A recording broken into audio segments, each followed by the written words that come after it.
All right. Hi, team. Welcome back to week 9 and 10. Hard to believe it. But this week we are diving deep into measurements and equivalents and being able to read a recipe. So, right off the bat, we are going to be diving into a career unit. And moving forward, we will always have a career unit in our digital interactive notebooks. So, as you can see, Unit 3.0, Career. And from there, you have your career spotlight is a pastry chef. So you are going to hyperlink or hit the CTRL button, control, and then double click pastry chef, which then there we go. It will take you to the occupational handbook, Outlook handbook. And from there, you are going to read the summary. And then you're going to click on what they do. And you're just going to read everything. So for this, it happens to be what food service managers do. But you're just going to read. And then from there, you are going to answer on slide 4 what all of the questions and answers are. So you're going to read, what does a pastry chef baker do? And from your occupational handbook, it's going to talk about specifically what a pastry chef and a baker does. And then you're going to click through the handbook slides, and you could copy and paste, or you could rephrase in your own sentences. What do they do? And there's no gotcha moments. It goes in order. Finally, question 8, would you be interested in this career? Why or why not? I want to know. Would you be interested in this? So moving on to slide 5, we have Unit 3.1, Reading a Recipe and Measurements Workbook. For this, our standard is measurement, basic prep skills, and common cooking terms. Your learning target is, and your success criteria, I will be able to identify abbreviations and define cooking terms in a recipe. So straight off the bat, we are going to break things down. We're going to be learning new vocabulary. So we have recipe, yield, cooking time, measure, bake, preheat, beat, mix, cream, pinch, reduce, dry ingredients, grease, and season. We will go through these vocabulary terms in class together. But if you're not in class, I will send you the definitions for that. So then we have basic equivalents, and this is an informational slide. This is going to help you move forward. What's an abbreviation? This talks about what our different variations or abbreviations are. And so from learning and reading the basic equivalents and what's an abbreviation, you are then going to be moving towards the abbreviations activity. So this is a drag and drop again activity. So you are going to drag LB, and you're going to learn what is that abbreviation for. You're going to drag and drop and put these appropriate vocab terms or abbreviations to the correct place. So now we have fill in the blank. How many cups equal? I want you to fill in the blank. How many cups equal a pint? How many cups equal 1 gallon? How many cups equal 1 quart? So you're going to do that by going up into your insert button and go over to text box, and as always drag and drop, and then that's where you can type in how many cups equal a pint, and then so forth for gallon and quart. Then it goes on to how to measure ingredients. So for sifted flour, for liquids and flavorings, this breaks it down. What equipment is needed and what are the steps for measuring that specific flour or liquid or flavoring. And I give you examples. Then we have another drag and drop. And from this, flour and sifted flour, what is the function? So I give you specific vocab terms and use nested dry cups, scoop fat from container with rubber scraper, press into cup firmly, level off with spatula.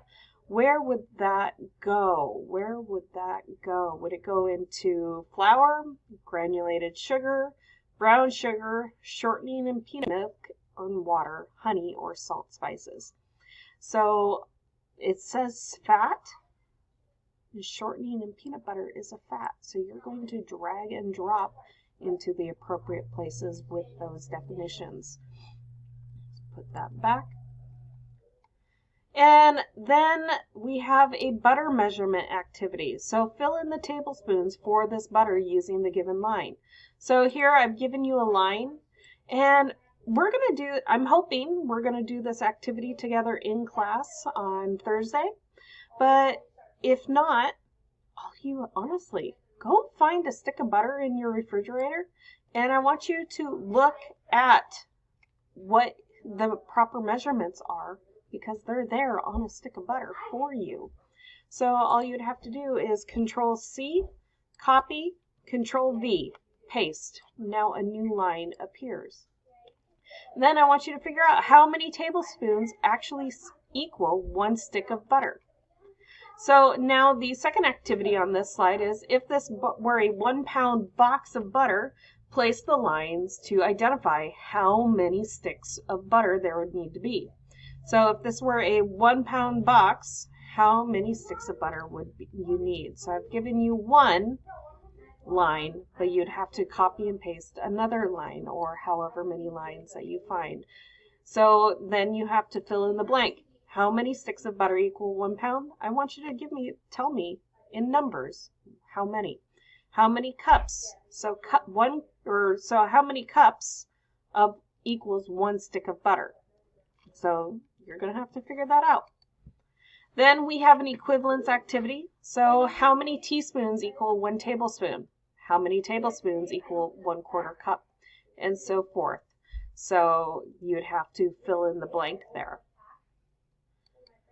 Then we have a measuring properly. So here I've given you the video. So watch the video and answer the question.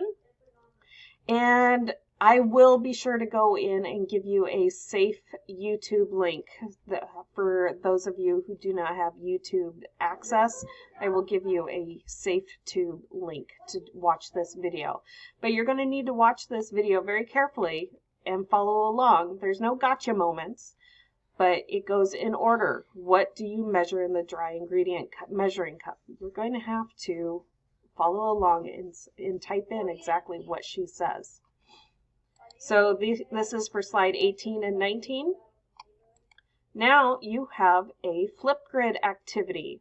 So from the video, you're going to choose one of the ingredients discussed and demonstrate how to measure it through using Flipgrid. So I will be giving out our Flipgrid code, and I will put this in here when I deliver this notebook for you. So the requirements for this part must be at least 30 seconds in length. Explain the ingredient that you are measuring, and explain the process and equipment used to measure this ingredient. So now we're moving into recipe conversions.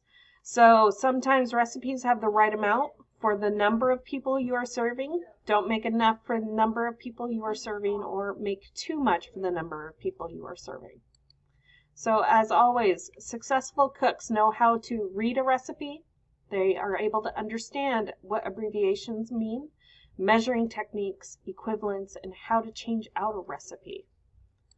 So parts of a recipe, so this is a review for you. Recipe usually includes the title, so what is the name of the recipe, the yield, which is the number of servings, the ingredients, the equipment used, and then gives you step-by-step instructions for the directions on how to make the recipe.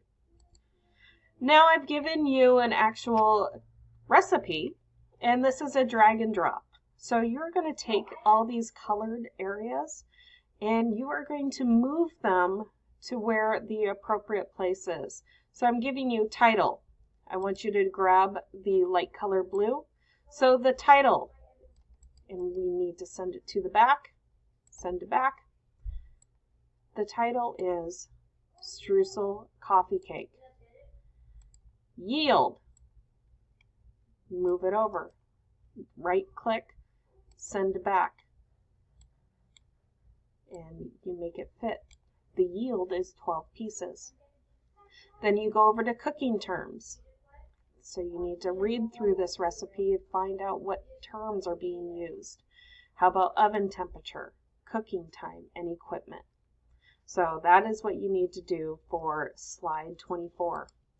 Now moving on to continue reading a recipe based off of the streusel coffee cake recipe, I want you to complete the following. This is a drag and drop again.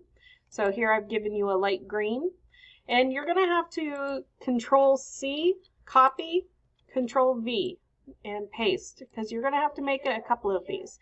So 3, 1, 2, 3, I will make one more. So what do you do first? What is the first thing that you do? Make the topping, make the batter, preheat the oven, read the recipe all the way through. So you need to choose which of those is the correct answer, and then take your color over and highlight whichever answer you are choosing. So that, and then we have which ingredients require preparation for you before you can use them in a recipe. What was the preparation? So you're going to have to go back and read your recipe to be able to answer these questions. Now we have increasing amounts. So now we are starting to increase or double a recipe. So you're multiplying the top number, 1 times 2 equals 2. Multiply the bottom number, 4 times 1 is 4. So 2/4 equals 1/2. So reduce the fraction, both numbers are divisible by 2. So here I've given you a recipe, chicken a la king. The yield for this recipe serves 3 people that you're feeding. And now you have to convert your recipe to 6 people. So if the original recipe calls for 3, you're multiplying it by 2. So what is 1/4 times 2? What is half times 2? And moving so forth. And so you need to figure out what the correct conversion is and type it in the sidebar. Now we have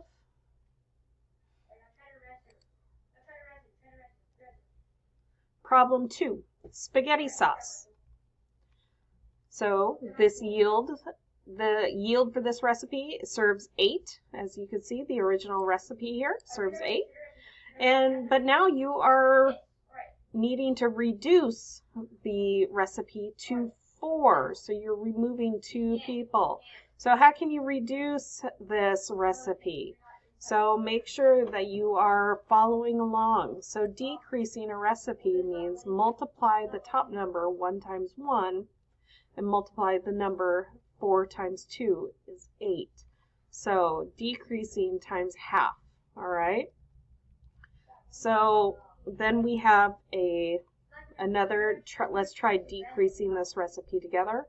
1/4 cup, decrease, multiply by half, it converts to 4. Then I've given you an extension activity. This is where I want you to find a recipe, either a family recipe that you have, or maybe an internet recipe that you found, something that you would be interested in wanting to know how to cook. So I want you to find any sort of recipe, and I want you to type in the lines, the original recipe. What are the ingredients? And how many does it yield for?